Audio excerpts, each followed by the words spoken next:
السلام علیکم۔ تمام پاور تو اللہ پاک کی ہے، لیکن یقین مانیے اے باشعور روحو، اے باشعور انسانوں، یقین مانے جو میرا مشن ہے یا جو میں چاہتا ہوں، اور ایسا اگر ہو گیا تو آنے والی نسلیں ہمیں دعا دیا کریں گی، کیوں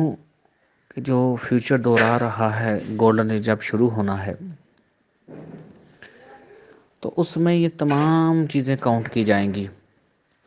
اور جو ہماری نسلیں غلام در غلام ہیں، ایسا نہیں ہوگا۔ چاہے آپ کو یہ بات تھوڑی سی بری لگے، لیکن یقین مانیے جب میں اپنے روحانی سفر میں تھا تو میں نے یہ جو بر صغیر کی اقوام ہیں، ان میں سے اکثریت کا جو ڈی این اے ہے، اس کا جو سٹرکچر ہے وہ روحانی طور پر بڑا ٹیڑھا دیکھا، اور جو دوسری اقوام ہیں، یورپینز ہیں یا دوسری اقوام ہیں، ان کے جو ڈی این اے ہے، ان کا جو سٹرکچر ہے وہ بڑا صحیح اور درست دیکھا۔ اس کی شاید وجہ یہ ہے کہ ہمارا جو علاقہ رہا ہے، یہ علاقہ ہے، یہ زیادہ تر نسل در نسل غلام رہا، تو ان کے اندر وہ چیز زیادہ ہے، عقیدت ہونا زیادہ ہو جاتی ہے۔ آپ اگر دیکھیں تو جیسا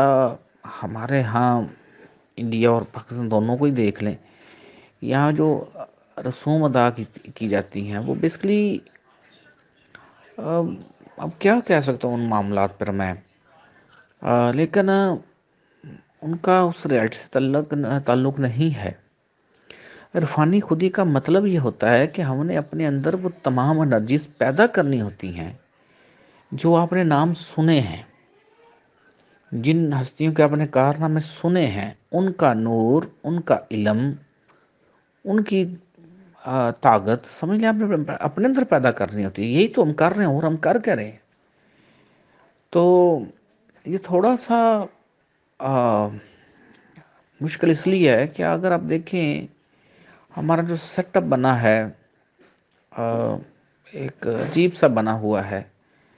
ہم نے اپنے قوانین کو ریفارم نہیں کیا، ہم نے کوئی اصلاحات کو ریفارم نہیں کیا۔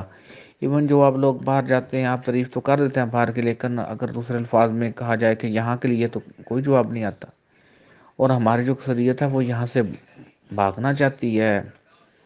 دوسرے ملک میں سیٹل ہونا چاہتی ہے۔ تو کوئی وجہ ہے نا، وہ کرنا دیکھیے، اگر اپنے ہی گھر میں روٹی مل رہی ہو تو کوئی باہر کیوں جائے گا؟ کوئی بھی نہیں جائے گا۔ تو اور آپ دیکھ رہے ہیں کہ اگر آپ کتنے ہی سرکاری آفسز میں بھی جاتے ہیں تو پہلے، اور کچھ جو دوست کہتے ہیں وہ حقیقت میں کہتے ہیں کہ پہلے تو صرف ایک فرعون ہوتا تھا،